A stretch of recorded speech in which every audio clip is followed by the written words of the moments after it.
Hi, everyone. So, I've known about something for quite some time that I haven't mentioned because, quite frankly, I wanted to see how it was going to turn out. But I think I need to talk about it now. And this is going to lead into what I was talking about in my last video about going through your progressions of when you think you're the problem or something's your fault. And this was one of those examples where, I was going through one of my progressions because of this. And I'm going to get to it in a minute. And then I had to reassess some things that went on. And, I came to even some more conclusions and some more clarity. So here we go. Drunky the fuck clown, aka my mother, has cancer. She's had cancer for over a year now. And some of you long-term subscribers probably already saying, well, didn't you wish cancer on your mother about that time? Yeah, I did. So what it looks like now, and I've known about this for a little while, is looks like the cancer's in remission.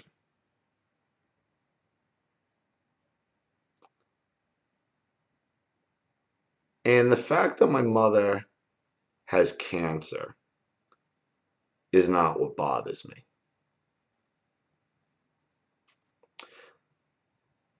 What kind of bothered me after the fact was when I found out. Not only when I found out did I say, God, I hope she dies a slow, painful death. But when I found out it was in remission, I was disappointed.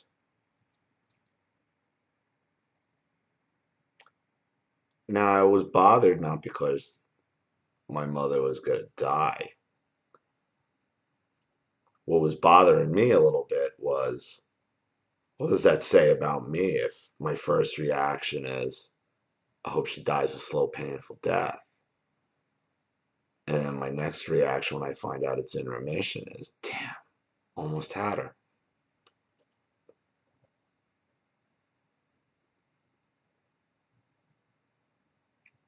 And that's when you start going through those progressions I was talking about. Well, am I a piece of shit? Are they really right about me?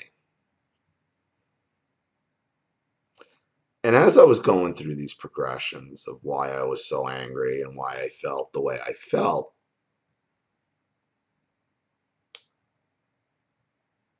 it reverted back obviously to all the abuse I went through as a child, my mother's sexual touching, all of it, and if by this point you don't know what went on, it's on the channel.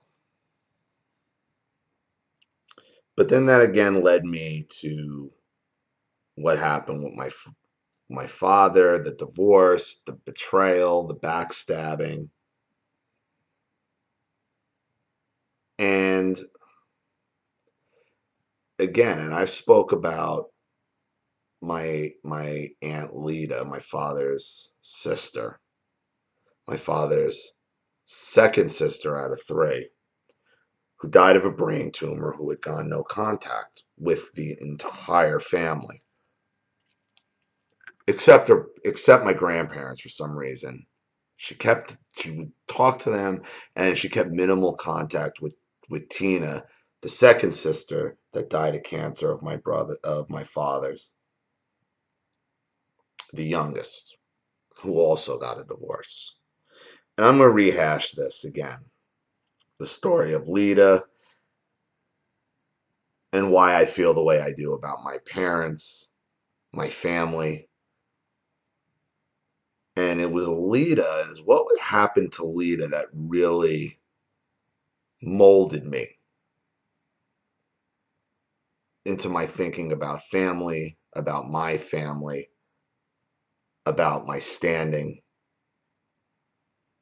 in the world at that point.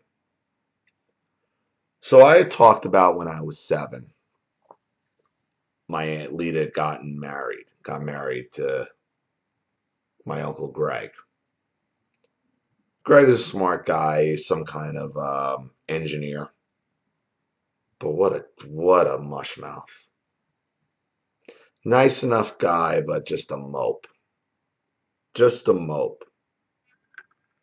They threw her this huge wedding. My grandfather got major money, so big wedding, big banquet, the whole nine. And I've told this story before. That summer, couldn't have been more than 3 months into the marriage.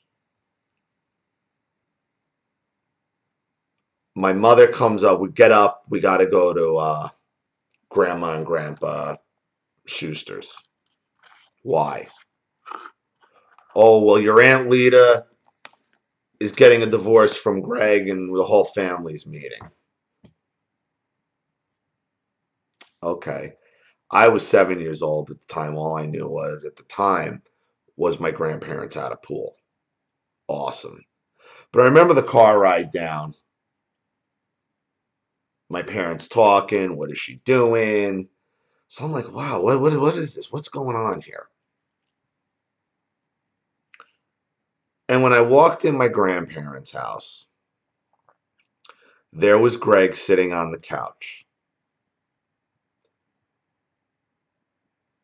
My Aunt Adrienne, my father's other sister, Lita's older sister, my Uncle Kenny, my father's younger brother, Lita's older brother. Tina was there, the youngest sister, my grandparents, and then my parents walk in.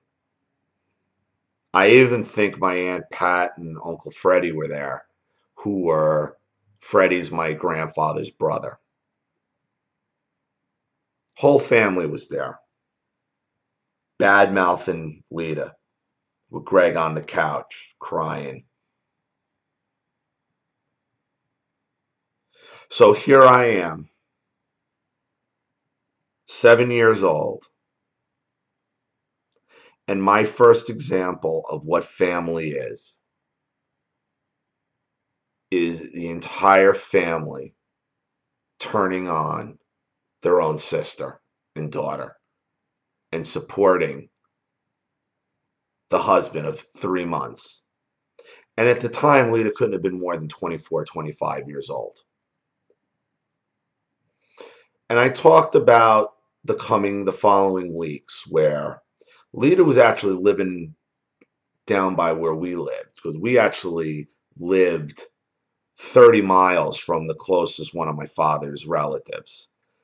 And that was my grandparents, and the rest of the family was like 80, 100 miles away.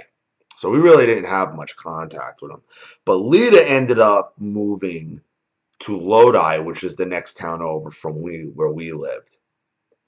And every night, my parents, my mother and father, would sit outside the apartment she was living in, because she was with this new guy, and stalk her and talk shit about her and talk about what a whore she was and how horrible she was. And I'm like, I'm 7 years old, and this is what I'm learning about family. And then I came home from football practice that following September, because it was my first year playing football. So I had to be 8. So I was 8. And there was Lita's car in front of the house. She drove this Firebird at the time. Sorry, I gotta have a cigarette because this triggers me. She was driving this Firebird at the time. And I had talked about when I walked in. She was sitting at the kitchen table with my father. And my father Normus goes, Matthew, just go upstairs. Now, my father talks in this bellowing voice, so I could still hear everything he was saying to her, telling her she was going to be out of the family unless she went back to Greg, and she was pleading with him. I don't love Greg. I'm not happy with Greg. Well, you're my brother. You're my sister. My brothers and sisters and family are turned on me. Why? I'm the one who's hurting.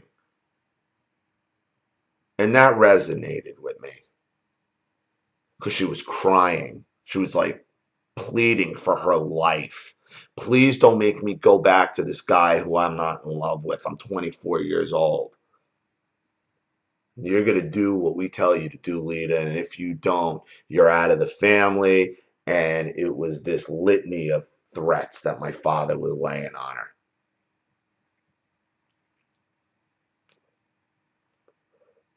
Please, Brian, please. Why do you want me to be with somebody I don't want to be with? Why? I made a mistake. She begging him, begged him, begged him, begged him. He was getting off on it though. The more she begged, the less he was going to give in to her because he knew he had her. He was getting off on the power he had over her. Now you could think whatever you want about her running out on her marriage but they always say blood is supposed to be thicker than water. And my lesson at 8 years old about family and about what family was about, at least in my case, is your family will turn on you at the drop of a hat. You gotta follow the traditional values, and if it's something that they don't like, they will turn on you.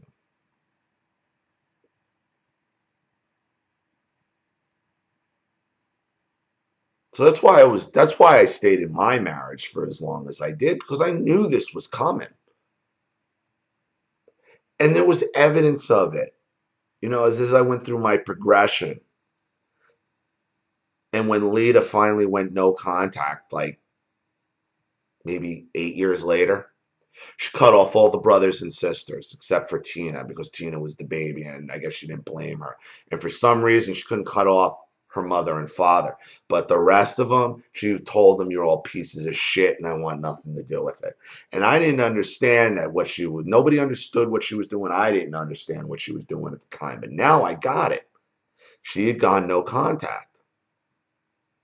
And when she died, it was sad because, they had gone to visit her in the hospital. And I could see it in her eyes, man. She really didn't want them there, but she didn't want to die alone either.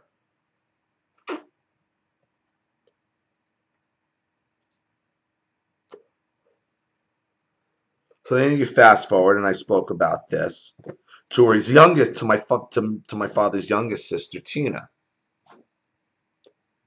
And Tina ended up getting a divorce she was married to this dude, John, at the time. Tina's now dead. I did a video about that as well. She died of cancer as well. Lita died of a brain tumor. Tina died of cancer.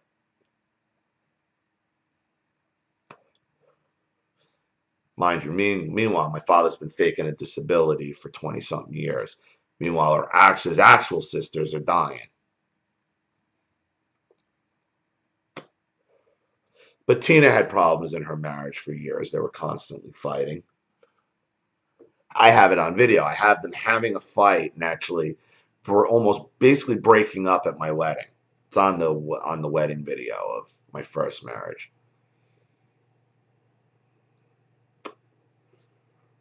And when Tina came home one day, she found her husband basically in bed with another woman. She locked herself in the bathroom. That ended the marriage. So what does my father do? My father calls the ex-husband, or the soon-to-be ex-husband, gets him on the phone, lets him know, Tina's always been a problem. I'm here if you need me. She's always been a bitch. She was always a problem. John was smart enough to know my father was a fucking snake. Because John knew that he stole that house because he was a real estate agent. My father went around bragging. So he thought my father was fucking shit to begin with. And after that, to John's credit, he told Tina, tell your brother never to fucking call me again. He's fucking weird.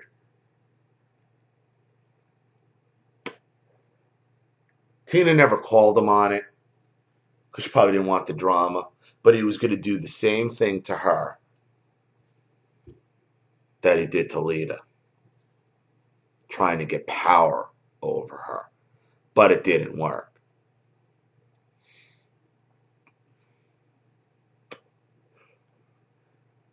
Then you get to this guy down the shore, owns the house across the street. This guy's Sam.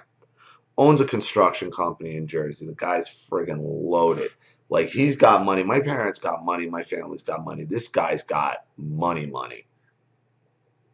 He built a house and then bought the house next to it, leveled it, and bought a second house just so the rest of his family could have somewhere to vacation. But Sam has this kid, this black sheep of a son,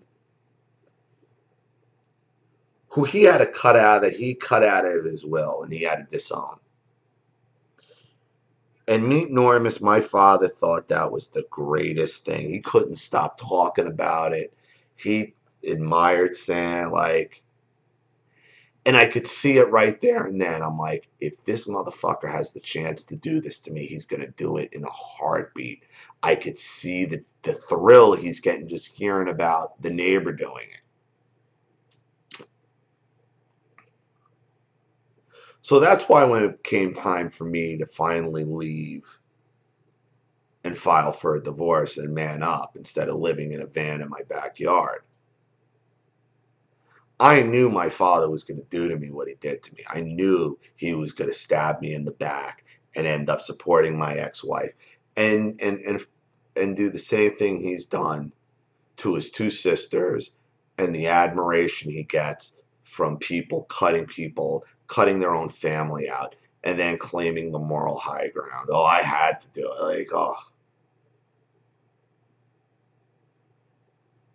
These were lessons that I learned starting at 7 years old about who my family is and what they're capable of. How do you ever feel safe around people like that? People that they know their own sister is hurting, unhappy, young. And you don't go to your sister, you go to the husband of 3 months.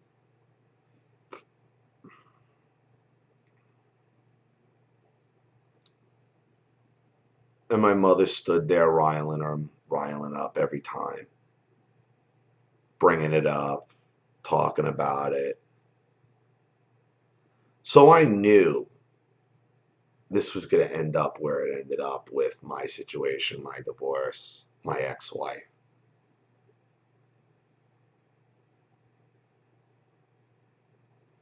That dude is evil. Concentrated evil. And my mother knows it. And lets him get away with it.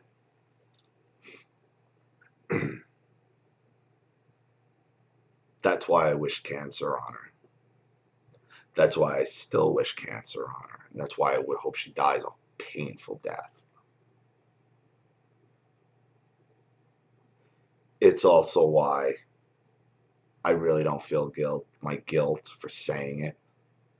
Not for my guilt for that I have no guilt over my mother being sick. And I have no emotion over my mother. Probably it's going to kill her. I sleep with a clear conscience because I go through these progressions.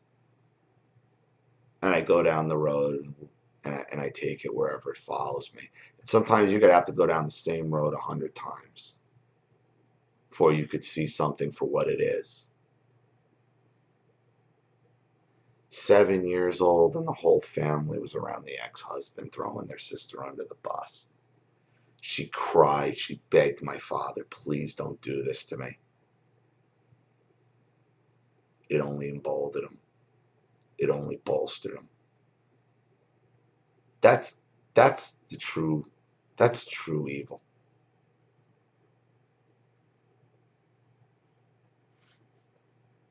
That's why I say these people killing themselves is the only real justice we can get. Everybody dies. And it's almost like I don't want my mother to have cancer or my foot, like, because of the sympathy that they will try to incorporate, because we know that's what these narcissists do. They're always looking for an angle to suck the emotion and suck feeling and incorporate guilt, because that's how they get their narcissistic supply, and that's how they get what they want, whether it be their narcissistic supply, money, love, quote, well, sort of love, attention,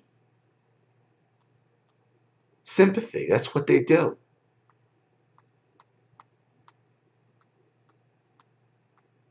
You should feel no guilt for when your narc dies or if your narc is sick and you feel nothing. Why should you?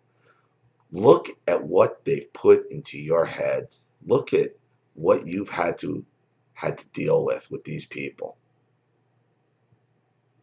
You're supposed to feel bad when they die, when they get sick. These people continue to abuse you. Continue to abuse you.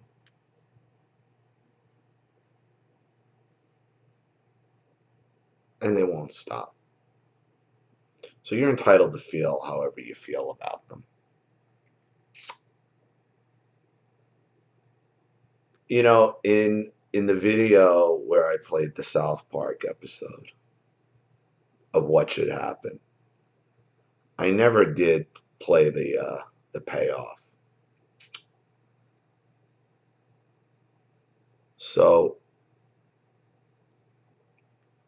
to my abusers, to my family, and even for my aunt who died, the first one in my family who had the real courage to say, this is a problem and I'm not putting up with it anymore. For her, for myself, for everybody else who's been just stepped on and kicked on, and then you're going to feel guilty when they die. Not even the guilt when they die. You're going to feel guilty because you feel nothing. Yeah, you've earned that right. So to them, to all them, here's what should happen. And I'll see you all again real soon. Bye.